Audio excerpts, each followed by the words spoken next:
이혼 숙녀 캠프라는 프로그램이 있습니다. 그 집들에는 이러한 부정적인 것들이 있었습니다. 바로 입니다.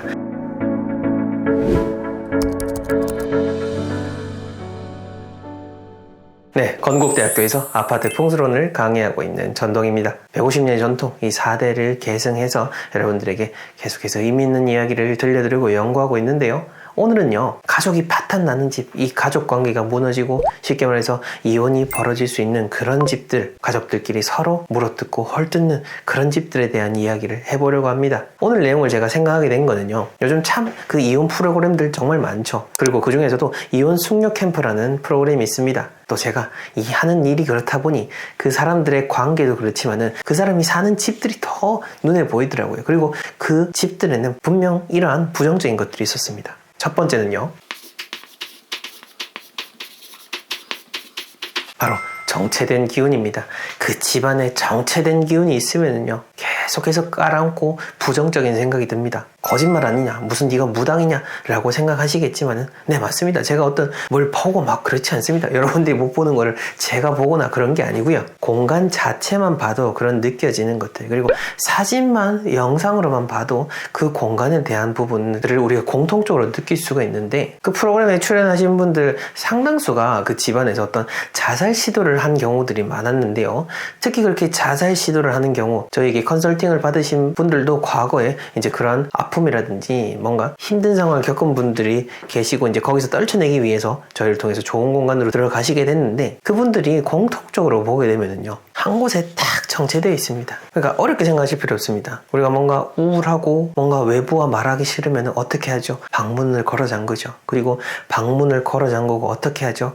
계속 거기 머뭅니다. 잠을 자고 또 아침에 눈을 떠도 나가지 않고 계속 거기 있는 거죠. 이제 그게 심해지면은 밥도 방에서 먹게 되고 집 밖을 나오지 않고 사회생활은 당연히 하지 않을 거고 가족과도 말도 하지 않게 됩니다. 이럴 때는 어떻게 해야 되느냐? 가족들이 어떻게든 방 밖으로 나올 수 있도록 이끌어줘야 됩니다. 그 깨끗한 물, 우리에게 생명을 주는 그 물도 고이면은 썩기 마련이죠. 기운도 똑같습니다. 이 물이라고 하는 것도 다 기운으로 이루어졌지 않습니까? 방 안에 있는 그 기운도 정체되어 있고, 한 사람을 그렇게 눌러버릴 정도로 오래 묵혀두면은요, 그걸 쉽게 떨쳐내기가 어렵습니다. 기운은 바람에 의해서 쉽게 흩어지겠지만은 그 나쁜 기운을 사람 몸에 계속 받고 하면은 그 사람이 나쁜 기운 자체가 돼버리게 됩니다. 그러니 이 정체된 기운을 잘 순환시킬 수 있도록 방문도 자주자주 열고 환기시켜주고 깨끗하게 청소를 하고요. 뭔가 우울감이 들고 자꾸 내가 깔았다 하면은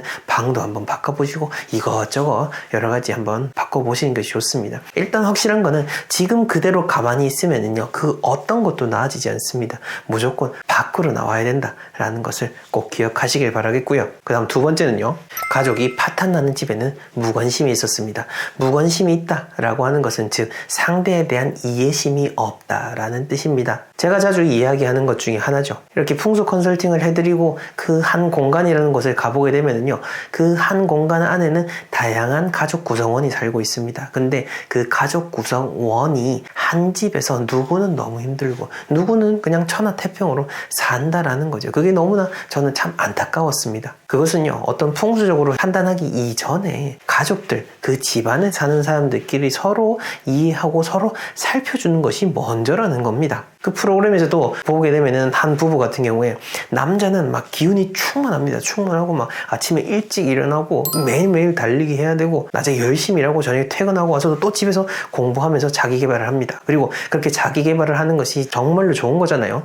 그렇기 때문에 내 와이프도 같이 해야 되고 너도 같이 할 수 있어 라고 이끌지만은 사실 그 와이프는 너무너무 힘든 거죠.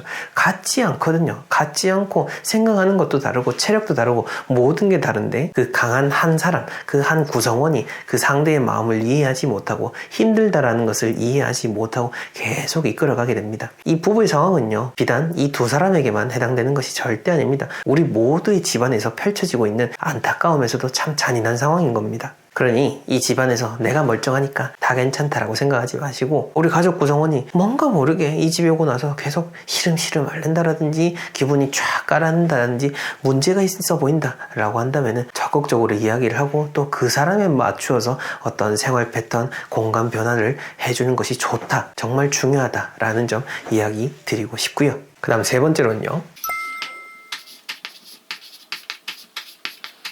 바로 적막감이 있습니다. 이 적막감이 뭐냐면요, 그 휑한 그런 느낌인 겁니다. 이게 어디서부터 비롯되느냐면요, 정말 역설적이게도 지나친 청결에서부터 비롯됩니다. 지나친 청결. 청결, 청소, 깨끗함은 모든 그런 풍수나 풍수 인테리어에서 강조하는 것 아닌가? 라고 생각하실 텐데요. 맞습니다. 깨끗하게 하고 청결하게 하는 거 정말로 중요하죠. 하지만요, 지나친 청결, 너무 과하게 하는 거, 나아가서 결벽증이 된다라고 하면은요, 그거는 운을 모으는 것이 아니라 운까지 다 쓸어버리는 겁니다. 우리가 집안에 어떤 더러운 것이 있으면은 이게 빗자루로 쓸어내죠.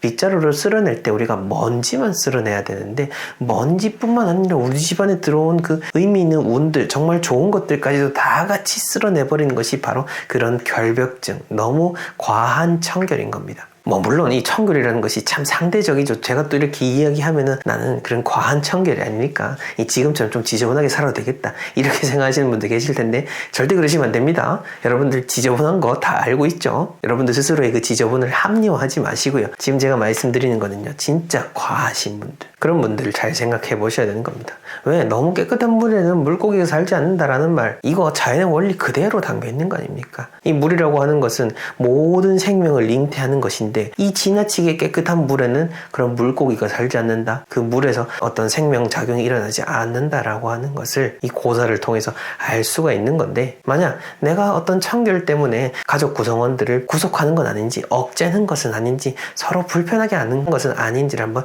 잘 살펴보시고 가족 간의 그 청결의 개념에 대해서도 함께 합의를 해보시면 좋을 것 같습니다. 그 프로를 봐서도 그렇고, 우리가 어떤 문제가 있어가지고 이제 상담소에 가게 되고 정신적인 그런 치료를 위해서 상담도 하고 약물까지도 얻어오게 됩니다. 사실 약도 먹고 그렇게 상담도 받는 거 저는 정말로 의미 있는 거고, 적극적인 내가 행동을 취하는 것 진짜로 좋은 거라 생각합니다. 하지만요, 내가 아무리 약을 먹고 또 다짐을 하고 잘 지내봐야겠다라고 해도 이 공간 자체가 변하지 않으면은 그 마음이 오래가기가 참 어렵습니다. 이 정신적인 문제, 여러 가지 것들을 단순히 관계의 문제로만 생각할 것이 아니라 이 공간에서부터 비롯된 것은 아닌지를 살펴보는 건 역시나 지혜로운 사람의 요건 중에 하나일 겁니다. 그 점을 잘 생각하셔가지고 여러분들의 그 집안을 잘 만들어서 정말 파탄 나는 집, 이혼하는 가정이 아니라 계속해서 이어나가고 대대손손 화목해지는 그러한 가정을 만들어 나가시길 바랍니다. 어느 집이건 사연 없는 집 없습니다. 거기도 보니까 그렇더라고요. 서로 물어뜯고 물건 집어 던지고 하면서도 같이 또 식사하고 술잔 부딪히고 잠을 자고 그렇습니다. 어찌 보면 사람 사는 것이 참 오묘하고 한편으로는 슬프고 잔인하다라는 생각도 듭니다. 그래도 어쩌겠습니까? 우리가 살아나가야 된다라는 점에 있어서는 모두가 다 똑같으니까요. 이왕 사는 거 더 행복하게 살아야 되지 않겠습니까? 더 행복해질 수 있는 방법, 내가 더 잘 살 수 있는 방법들 잘 생각해 나가시면서 하루하루를 채워 나가시길 바랍니다. 분명 여러분들 그렇게 잘 살아갈 분들입니다. 저는 다음 시간에 더 의미 있는 이야기로 찾아뵙겠습니다. 감사합니다.